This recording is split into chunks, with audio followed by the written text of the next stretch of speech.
esperança da glória. Como eu te amo, como eu te amo, mais famoso dentre todos, os meus olhos estão só em ti. Aleluia. Lucas capítulo 15. Vamos ler a palavra de Deus e meditar um pouquinho naquilo que o Senhor trouxe ao nosso coração neste dia. Jesus continuou, capítulo 15 de Lucas, a partir do versículo 11, que diz assim, a parábola do filho perdido. Jesus continuou, um homem tinha 2 filhos. O filho mais jovem disse ao pai, quero a minha parte da herança, e o pai dividiu seus bens entre os filhos. Alguns dias depois, o filho mais jovem arrumou suas coisas e se mudou para uma terra distante, onde desperdiçou tudo que tinha por viver de forma desregrada. Quando seu dinheiro acabou, uma grande fome se espalhou pela terra e ele começou a passar necessidade. Convenceu um fazendeiro da região a empregá-lo e esse homem o mandou a seus campos para cuidar dos porcos. Embora quisesse saciar a fome com as vagens dadas aos porcos, ninguém lhe dava coisa alguma. Quando finalmente caiu em si, disse até os empregados de meu pai têm comida de sobra. E eu estou aqui morrendo de fome. Vou retornar à casa de meu pai e dizer, pai, pequei contra o céu e contra o Senhor, e não sou mais digno de ser chamado seu filho. Por favor, trate-me como seu empregado. Então voltou para a casa de seu pai. Quando ele ainda estava longe, seu pai o viu. Cheio de compaixão, correu para o filho, o abraçou e o beijou. O filho disse, pai, pequei contra o céu e contra o Senhor, e não sou mais digno de ser chamado seu filho. O pai, no entanto, disse aos servos, depressa, tragam a melhor roupa da casa e vistam nele. Coloquem-lhe um anel no dedo e sandálias nos pés. Matem o novilho gordo, faremos um banquete e celebraremos, pois este meu filho estava morto e voltou à vida, estava perdido e foi achado. E começaram a festejar. Enquanto isso, o filho mais velho trabalhava no campo. Na volta para casa, ouvia música e dança e perguntou a um dos servos o que estava acontecendo. O servo respondeu, seu irmão voltou e seu pai matou o novilho gordo, pois ele voltou são e salvo. O irmão mais velho se irou e não quis entrar. O pai saiu e insistiu com o filho, mas ele respondeu, todos esses anos tenho trabalhado como um escravo para o Senhor e nunca me recusei a obedecer às suas ordens. E o Senhor nunca me deu nem mesmo um cabrito para eu festejar com meus amigos, mas quando esse filho volta, depois de desperdiçar o seu dinheiro com prostitutas, o Senhor comemora matando o novilho. O pai lhe respondeu, meu filho, você está sempre comigo e tudo que eu tenho é seu, mas tínhamos de comemorar este dia feliz, pois seu irmão estava morto e voltou à vida, estava perdido e foi achado. Glória a Deus por esta preciosa palavra. A verdade que o Espírito Santo compartilhou no meu coração nesse dia foi que aquele jovem que abandonou seu pai, sua casa, sua herança, ele levou consigo. Ele achou que levava a sua herança. Mas a herança mais preciosa que nós podemos ter não é dinheiro. O dinheiro acaba, como foi o caso dele. Ele gastou toda a herança que ele tinha levado. Mas a herança verdadeira, real, que ele precisava, ainda estava lá. Que era a comunhão com o Pai, que era o relacionamento com o Pai, que era a identidade que ele tinha daquele relacionamento com o Pai. Longe do Pai, ele era só um empregado, ele era só uma pessoa sem valor, cuidando de porcos, passando necessidade. Mas junto do Pai, ele tinha uma herança, ele tinha um relacionamento, ele tinha uma identidade, ele tinha respeito dos empregados do seu pai. Ele tinha alimento em abundância, ele tinha suas necessidades supridas. Ele tinha tanta coisa em abundância lá. Ele tinha relacionamentos, ele tinha família, ele tinha um lugarzinho no coração do pai. E quando ele abandona isso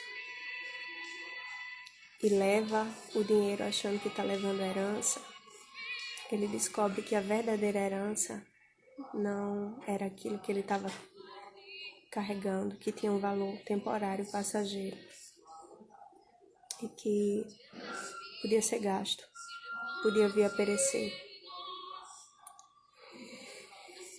Jesus falou que nós, onde estiver o nosso tesouro, aí estará também o nosso coração. Quando nós colocamos o nosso coração, o nosso desejo, a nossa herança nas coisas daqui, elas são corruptíveis, elas se acabam. A traça destrói, o ladrão rouba. As coisas daqui têm prazo de validade, não duram para sempre. Mas quando colocamos a nossa herança, o nosso tesouro, a nossa maior conquista no céu, em Deus, no nosso relacionamento com Ele, essa é a herança que vale a pena. E aí, meditando nessa passagem, a gente percebe que tudo que ele precisava fazer para receber de volta tudo que ele tinha perdido, para sair daquela condição de miséria, de fome, de necessidade, de humilhação, de vergonha,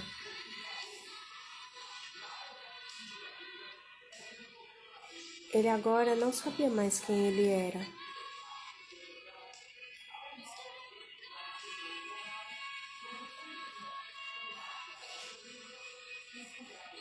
Lá na cidade onde ele morava, ele era conhecido por todos. Ele é filho de fulano de tal. Mas nessa terra longínqua para a qual ele tinha ido, ninguém o conhecia. Ele era um estranho. E agora, além de estranho, além dessa nova identidade que ele buscou pela sua rebeldia, desobediência,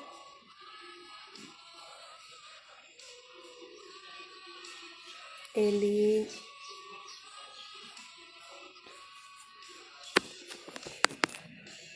encontrou outra identidade, mas uma identidade vil, desprezível.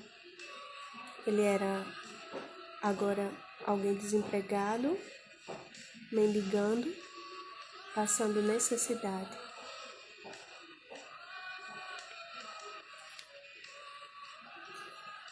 E o primeiro passo do arrependimento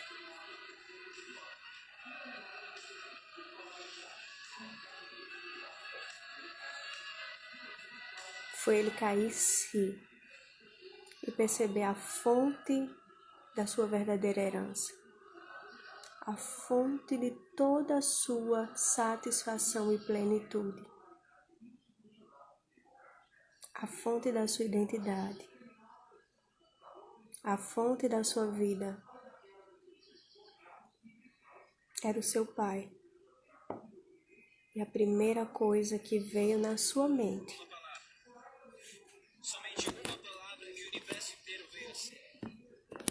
Não existe nada mais real, nada mais concreto.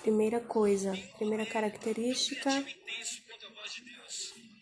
O que ela tem falado sobre você? A primeira característica do arrependimento foi ele lembrar a origem de toda a sua satisfação, de toda a sua plenitude, de toda a sua provisão. Era o seu pai. E aí ele se conscientiza de que ele precisa tomar uma atitude.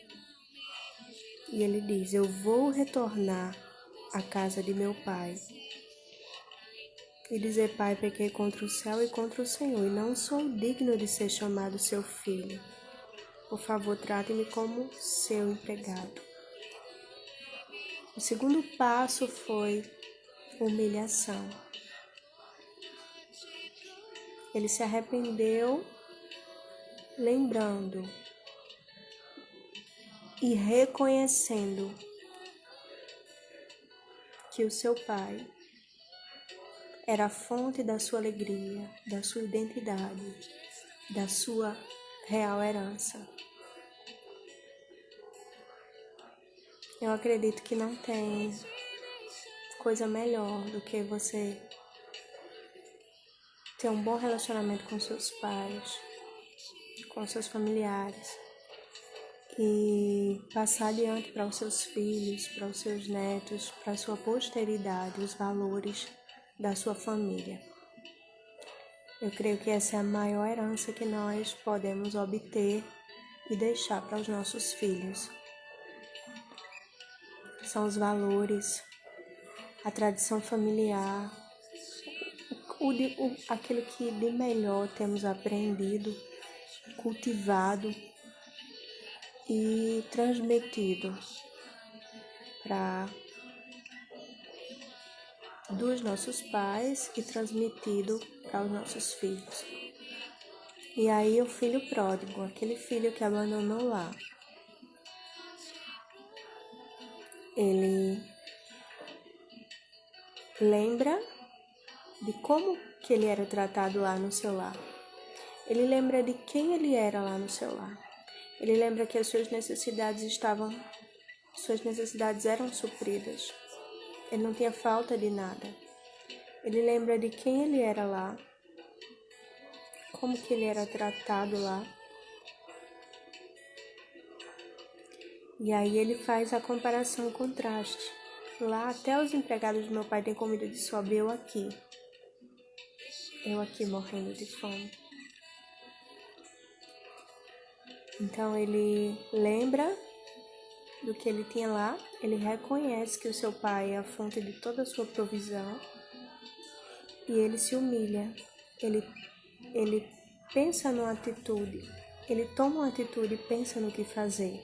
E aí ele diz: Pai, eu peguei contra o céu e contra o Senhor. Ele se humilha.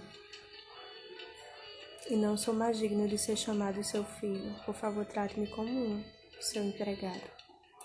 Primeiro passo para nós termos restituído nas nossas vidas tudo aquilo que o inimigo roubou, tudo aquilo que o inimigo levou, tudo aquilo que você permitiu o inimigo roubar, arrancar de você, tirar, destruir.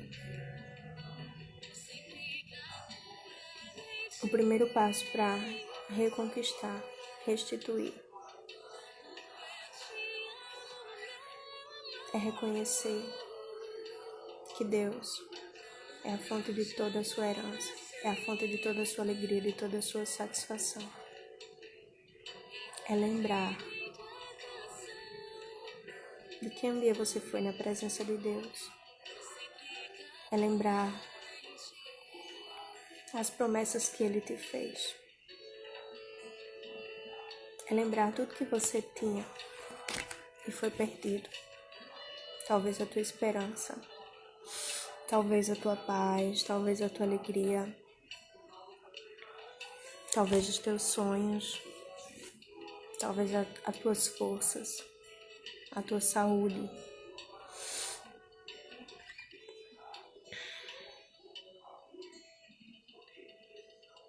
Só na presença do Pai, todas essas coisas podem e serão restituídas em abundância. E aí ele tomou atitude. Ele voltou para a casa de seu pai. Quando ele ainda estava longe, seu pai o vê.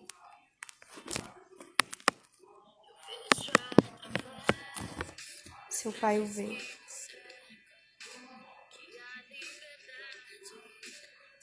Corre para o filho, cheio de compaixão, corre para o filho, abraça e o beija.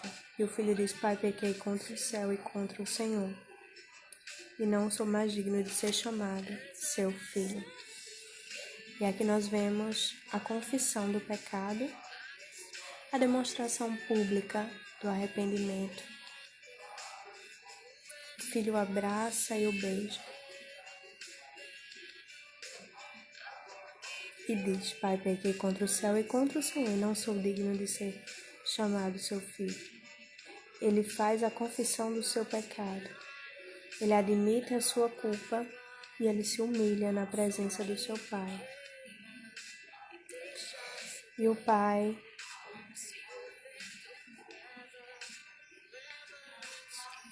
no entanto,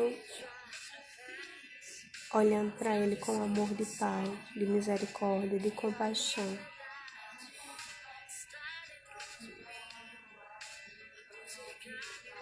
jamais trataria ele como apenas um empregado. Embora a atitude desonrosa, desrespeitosa que ele teve com o seu pai o destituísse dos direitos de filho, talvez, da posição que ele tinha outrora, o pai jamais trataria ele como um mero empregado, porque nele ele carregava o DNA do seu pai, ele carregava as características do seu pai. Talvez quem olhasse para ele lembrasse do seu pai. Os filhos carregam as características hereditárias, genéticas dos pais. Às vezes na personalidade, às vezes no temperamento, às vezes características físicas. A verdade é, o pai jamais trataria ele como empregado, porque ele carregava o DNA do seu pai. Ele carregava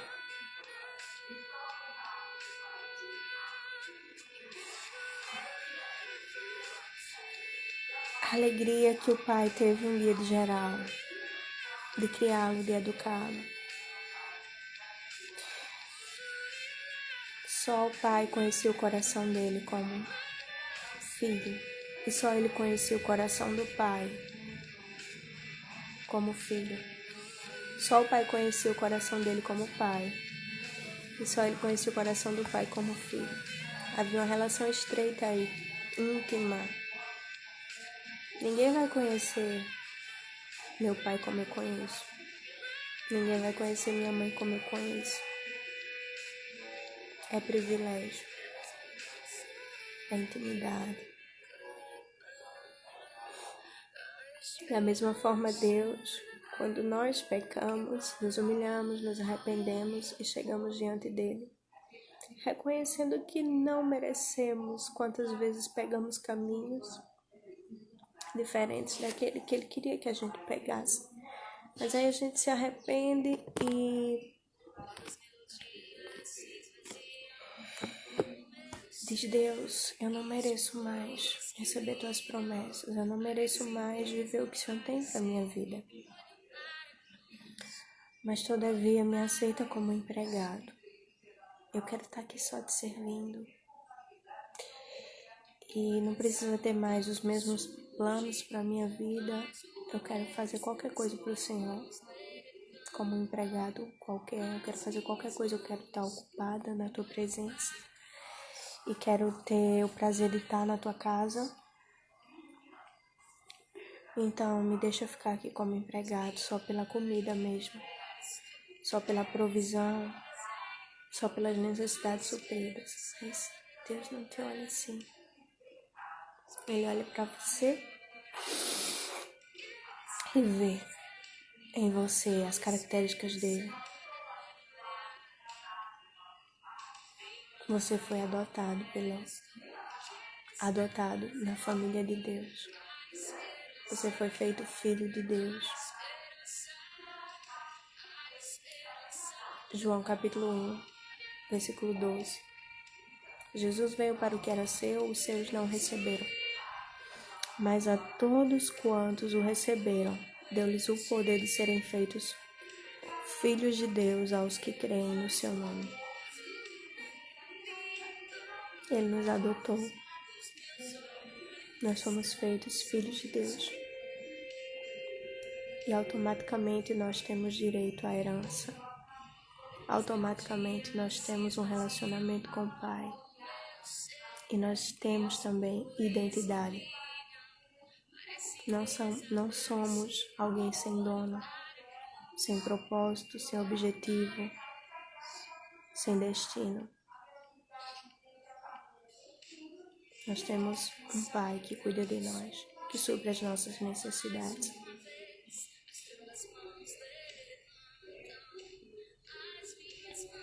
Salmo 103 fala: como um pai se compadece de seus filhos, assim o Senhor se compadece daqueles que o temem.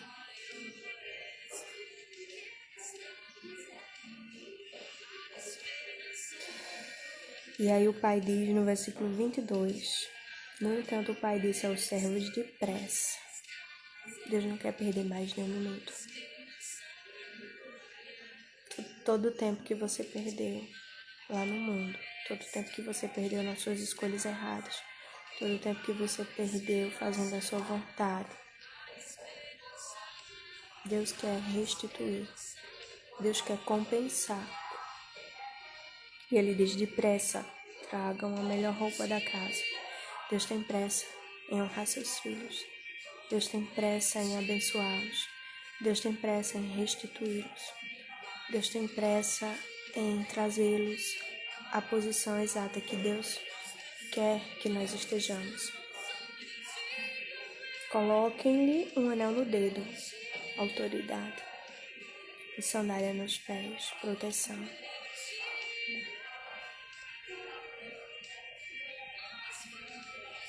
Melhor roupa, provisão, honra, cobertura. Coloquem um anel no dedo, autoridade, sandália nos pés, proteção.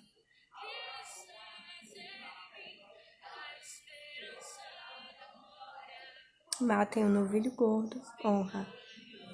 Faremos um banquete e celebraremos, pois este meu filho estava morto e voltou à vida. Estava perdido e foi achado. E começaram a festejar.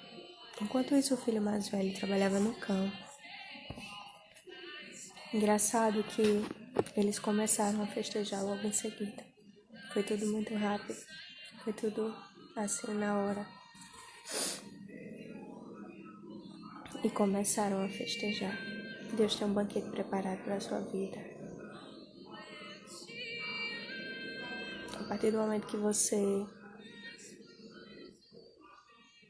cumprir as condições dele, voltar à sua posição, você vai ver as coisas começarem a andar na sua vida. Você vai ver as coisas começarem a acontecer.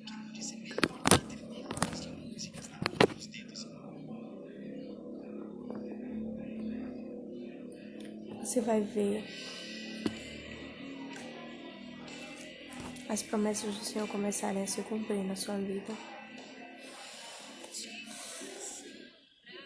Enquanto isso, o filho mais velho trabalhava no campo. Na volta para casa, ouvia a música e a dança e perguntou a um dos servos o que está acontecendo. O servo respondeu: seu irmão voltou e seu pai matou o novilho gordo, pois ele voltou são e salvo. Mas o irmão mais velho se irou. Não quis entrar. O pai saiu e insistiu com o filho, mas ele respondeu: todos esses anos eu tenho trabalhado como escravo para o Senhor e nunca me recusei a obedecer suas ordens. O Senhor nunca me deu nem mesmo um cabrito para festejar com meus amigos. Mas quando esse filho volta, depois de desperdiçar o seu dinheiro com prostitutas, o Senhor comemora matando um novilho. O pai lhe respondeu: meu filho, você está sempre comigo e tudo que tenho é seu. Mas tínhamos de comemorar este dia feliz. O seu irmão estava morto e voltou à vida, estava perdido e foi achado. Infelizmente, há pessoas com esse coração. Pessoas que não são dignas da posição que você Aliás, pessoas que em algum momento da sua trajetória, com as suas atitudes, se fizeram indignas de estar do seu lado e permanecer na sua vida, e aí por isso elas desejam o seu mal. Elas preferem ver você longe de casa, longe do pai, morto talvez, mas não querem te ver honrado. Elas não querem se alegrar pela sua vitória.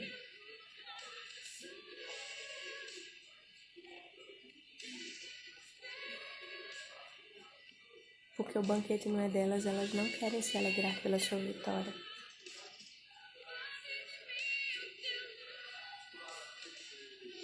Mas uma coisa eu quero dizer, elas querendo ou não, o Pai tem um banquete preparado para a sua vida.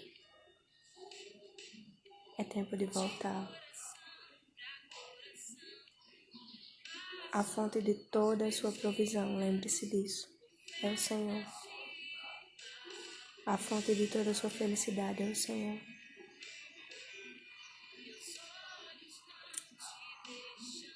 A fonte da sua provisão, satisfação, paz, plenitude, proteção, cuidado.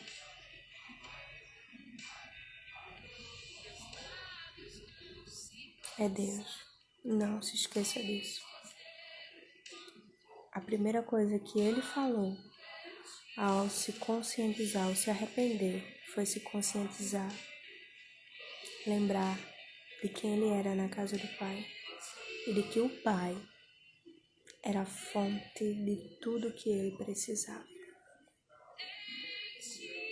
Ele descobriu que a sua real herança não era o que ele tinha levado, não era o dinheiro que ele tinha levado, mas a sua herança real estava no seu relacionamento com seu pai.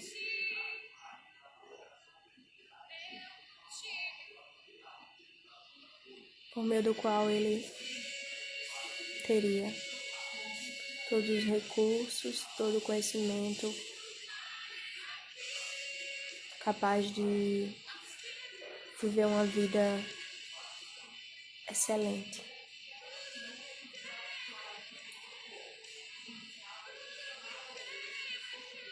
A sua herança se encontrava no valor que ele tinha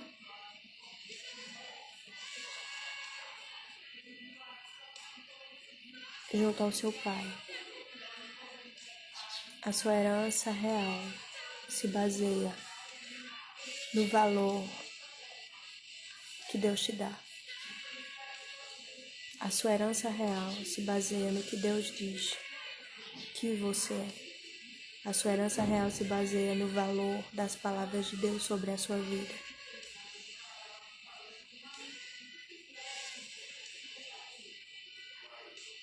Você não é o que as pessoas dizem, você é o que Deus diz que você é. O Pai o honrou, o Pai sabia o seu valor.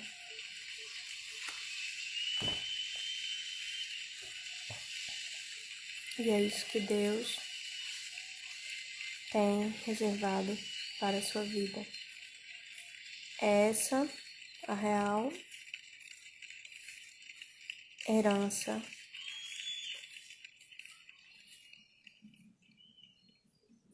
que você precisa buscar e se apegar. A que provém do seu relacionamento com o Pai.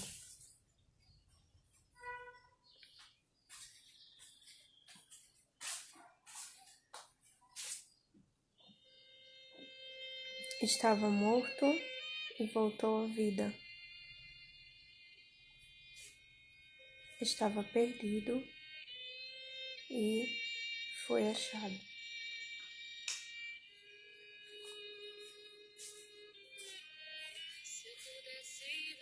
Para os próprios planos que Deus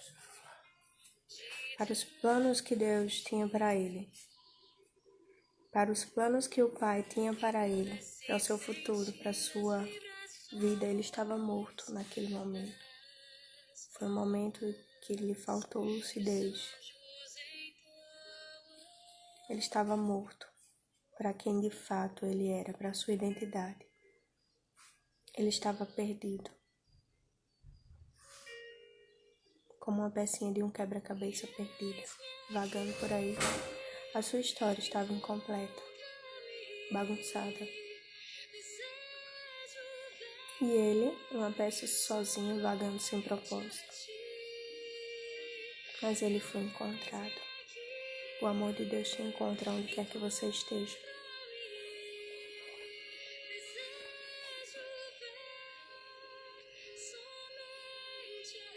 Onde quer que você esteja, o amor de Deus é capaz de te encontrar. Salmo 139 fala assim: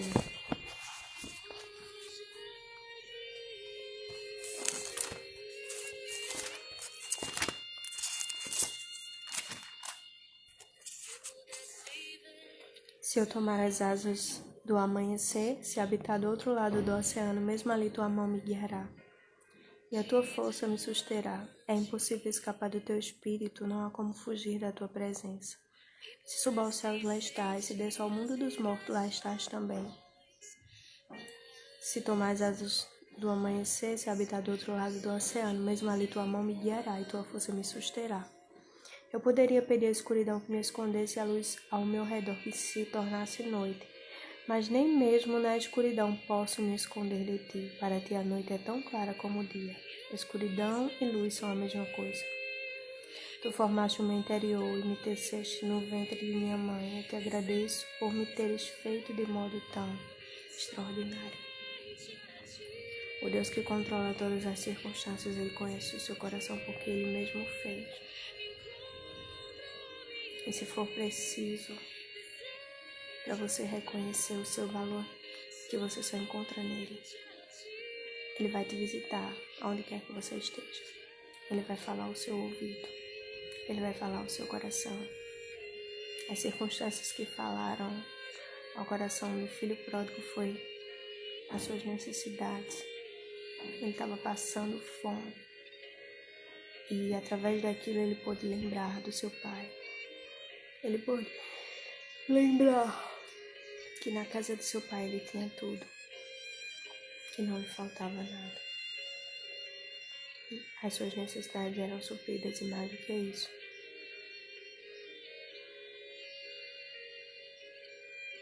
Ele sabia quem ele era lá.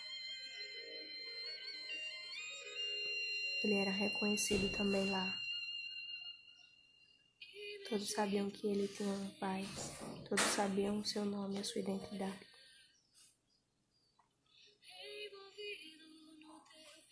Que o Espírito Santo fale ao seu coração. Que ele aplique no seu coração essa mensagem. E que você experimente viver tudo que o Pai planejou para a sua vida. Tudo que Deus tem reservado para você. Que Deus te abençoe, fique na paz e medite nessa palavra. Lucas capítulo 15. Deus te abençoe. Vamos orar neste momento para encerrar. Pai, na tua presença nós estamos aqui. Eu te peço neste momento por cada vida que irá ouvir essa palavra, que irá ter encontro com essa mensagem. Que o teu Espírito fale aos seus corações.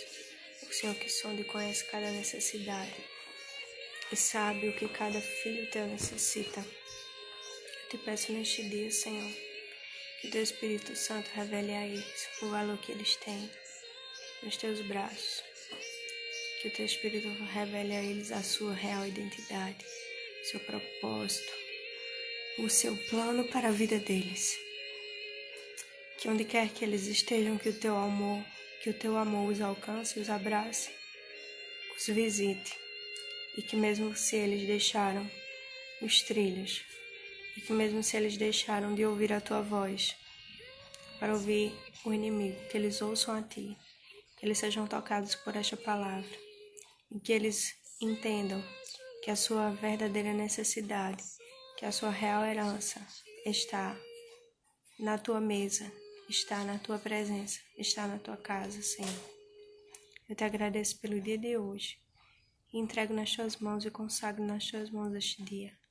E eu te peço uma bênção especial sobre a vida de cada filho teu nesta hora. Visite-os neste dia, que eles sintam o teu amor, a tua misericórdia, a tua graça, que eles estejam junto a ti, cada dia mais perto, em nome de Jesus. Amém.